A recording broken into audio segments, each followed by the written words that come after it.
also a Netflix series. I never watched it. But we'll read first. Maybe I will watch it later. By Lee Bardugo. Okay. Before, the servants called them Malangi, little ghosts, because they were the smallest and the youngest, and because they haunted the Duke's house like giggling phantoms, darting in and out of rooms, hiding in cupboards to eavesdrop, sneaking into the kitchen to steal the last of the summer peaches. The boy and the girl had arrived within weeks of each other, two more orphans of the border wars, dirty-faced refugees plucked from the rubble of distant towns and brought to the Duke's estate to learn to read and write, and to learn a trade. The boy was short and stocky, shy but always smiling. The girl was different, and she knew it. Huddled in the kitchen cupboard, listening to the grown-ups gossip, she heard the Duke's housekeeper and Kuya say, "She's an ugly little thing. No child should look like that. Pale and sour, like a glass of milk that's turned. And so skinny," the cook replied. "Never finishes her supper." Crouched beside the girl, the boy turned to her and whispered, "Why don't you eat?" "Because everything she cooks tastes like mud." "Tastes fine to me." "You'll eat anything." They bent their ears back to the crack in the cupboard doors. A moment later, the boy whispered, "I don't think you're ugly." "Shh," the girl hissed. But hidden by the deep shadows of the cupboard, she smiled. In the summer, they entered long hours of chores, followed by even longer hours of lessons in stifling classrooms. When the heat was at its worst, they escaped into the woods to hunt for birds' nests, or swim in a muddy little creek. Or they would lie for hours in their meadow, watching the sun pass slowly overhead, speculating on where they would build their dairy farm, and whether they would have two white cows or three. In the winter, the Duke left for his city house in Os Alta, and as the days grew shorter and colder, the teacher grew lax in their duties, preferring to sit by the fire and play cards or drink kvass. Bored and trapped indoors, the older children doled out more frequent beatings. So the boy and the girl hid in the disused rooms of the estate, putting on plays for the mice and trying to keep warm. On the day the Grisha examiners came, the boy and the girl were perched in the window seat of a dusty upstairs bedroom, hoping to catch a glimpse of the mail coach. Instead, they saw a troika pulled by three black horses pass through the white stone gates onto the estate. They watched its silent progress through the snow to the Duke's front door. Three figures emerged in elegant fur hats and heavy wool kefta, one in crimson, one in darkest blue, and one in vibrant purple. "Grisha," the girl whispered. "Quick," said the boy. In an instant, they had shaken off their shoes and were running silently down the hall, slipping through the empty music room and darting behind a column in the gallery that overlooked the sitting room where Anakuya liked to receive guests. Anakuya was already there, bird-like in her black dress, pouring tea from the samovar, and large keyring jangling at her waist. "There are just the two this year then," said a woman's low voice. They peered through the railing of the balcony to the room below. Two of the Grisha sat by the fire, a handsome man in blue and a woman in red robes, with a haughty, refined air. The third, a young blonde with a haughty, refined air. A young blonde man ambled out of the room, stretching his legs. "Yes," said Anakuya, "a boy and a girl, the youngest here by quite a bit. Both around 8, we think." "You think?" asked the man in blue. "When the parents are deceased." "We understand," said the woman. "We are, of course, great admirers of your institution. We only wish more of the nobility took an interest in the common people. Our Duke is a very great man," said Anakuya. Up in the balcony, the boy and the girl nodded sagely to each other.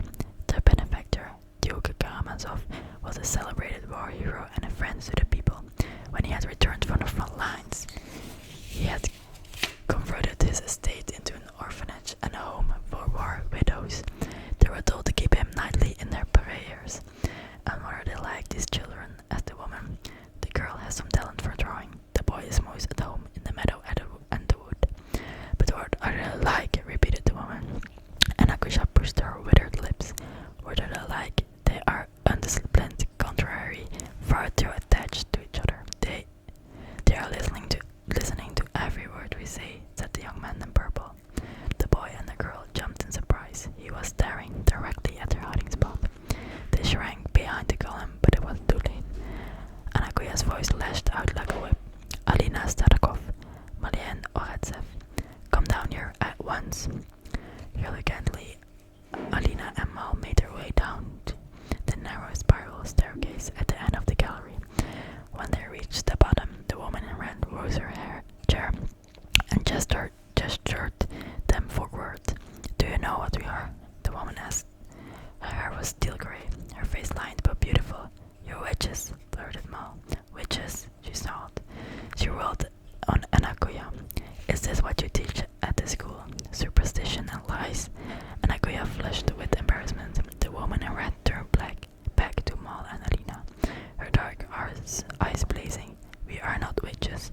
We are practitioners of the small science. We keep this country and this kingdom safe. As does the First Army, Anakuya said quietly, an unmistakable edge to her voice. The woman in red stiffened, but after a moment she conceded, as does the king's army. The young man in purple smiled and knelt before the children. He said gently, when the leaves change colors, do you call it magic? What about when you cut your hand and it heals? And when you put a pot of water on a stove and it boils, is it magic then? Mal shook his head, his eyes wide, but Alina frowned and said, anyone can boil water. Anakuya sighed in exasperation, but the woman in red laughed. You're very right, anyone can boil water. But not just anyone can master the small science. That's why we've come to test you. She turned to Anakuya. Leave us now. Wait, exclaimed Mal. What happens if we're Grisha? What happens to us? The woman in red looks down at them. If, by some small chance, one of you is Grisha, then your lucky child will go to the special school where Grisha learn to use their talents. You will have the finest clothes, the finest food, whatever your heart desires, said the man in purple. Would you like that? It is the greatest way that you may serve your king, said Anakuya, still hovering by the door. That's very true, said the woman in red, pleased and willing to make peace. The boy and the girl glanced at each other, and because the adults were not paying close attention, they did not see. The girl reached out to clasp the boy's hands, or the look that passed between them. The Duke would have recognized that look. He had spent long years on the ravaged northern borders, where the villages were constantly under siege, and the peasants fought their battles with little aid from the king or anyone else. He had seen a woman barefoot and unflinched in her doorway, face down a row of bayonets. He knew the look of a man defending his home with nothing but a rock in his hand. Okay, those are the first 6 pages. Then we have chapter 1. I will have a look. It's a lot. Okay, it's like 20 pages. I'm gonna read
of horses, men, carts, and wagons streaming over the crest of the hill and onto the valley below.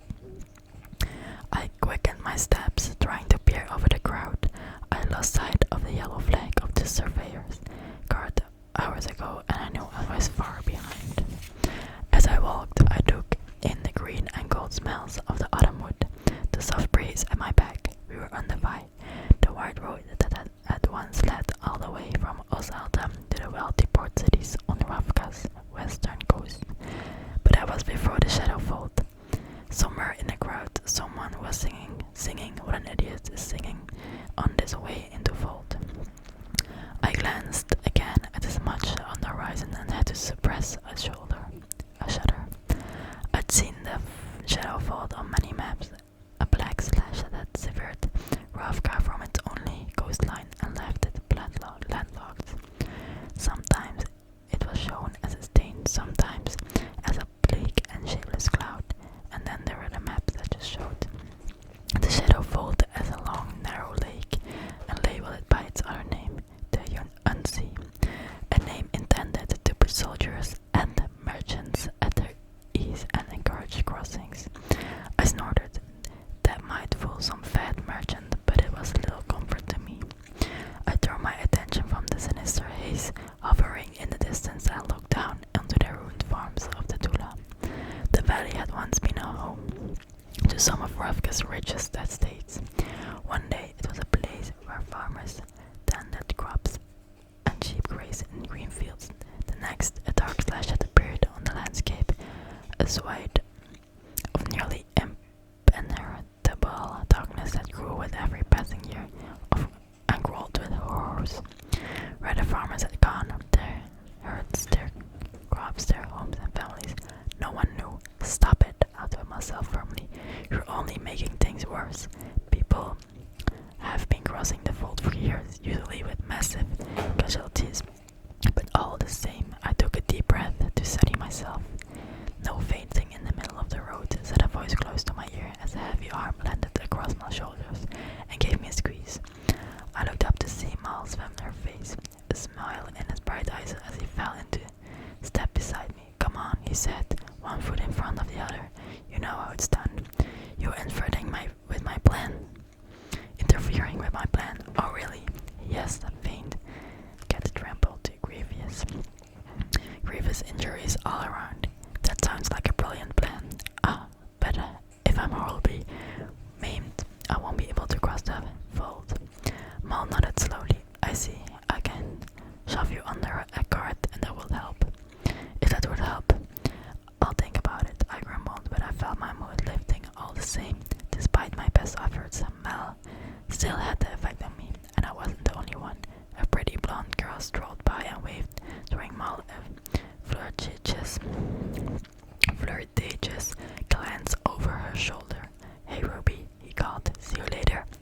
Ruby giggled and scampered off into the crowd. Mal grinned broadly until he caught my eye roll. What? I thought you liked Ruby. As it happens, we don't have much to talk about, I said shrilly. I actually had liked Ruby at first when Mal and I left the orphanage at the Karamzin to train for our military service in Polisnaya. I'd been nervous about meeting new people, but lots of girls had been excited to befriend me, and Ruby had been among the most eager. Those friendships lasted as long as it took me to figure out that their only interest in me lay in my proximity to Mal. Now I watched him stretch his arms expansively and turn his face up to the autumn sky, looking perfectly content. There was even, I noted with some disgust, a little bounce in his step. What's wrong with you? I whispered furiously. Nothing, he said, surprised. I feel great. But how can you be so jaunty? Jaunty? I've never been jaunty. I hope never to be jaunty. Well, then what's all this? I asked, waving a hand at him. You look like you're on your way to a really good dinner, instead of possible death and dismemberment. Mal laughed. You worry too much.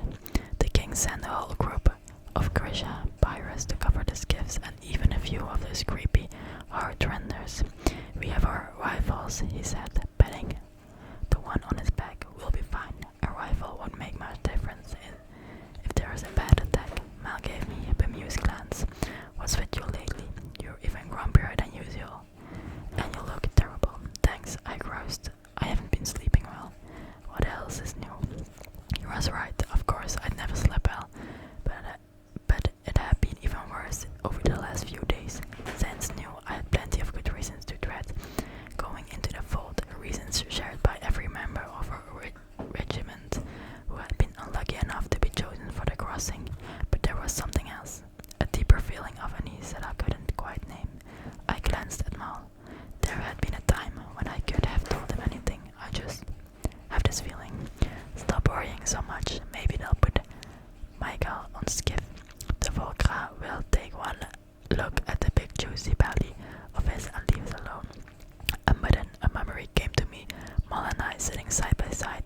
Without realizing it, I'd stopped walking, frozen in place, unable to shake the memory from my mind.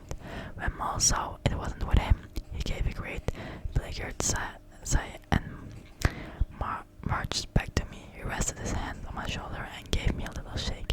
I was kidding. No one's going to eat Michael. I know, I said, staring down at my boots. You're hilarious. Alina, come on, we'll be fine. You can't know that. Look at me. I willed myself to raise my eyes to his. I know you're scared. I am too. But we're going to do this, and we're going to be fine. We always are, okay? He smiled, and my heart gave a very loud thud in my chest. I rubbed my thumb over the scar, then ran across the palm of my right hand and took a shaky breath. Okay, I finished at page 10. I'm sorry, today my pronunciation of English is really bad, but there were some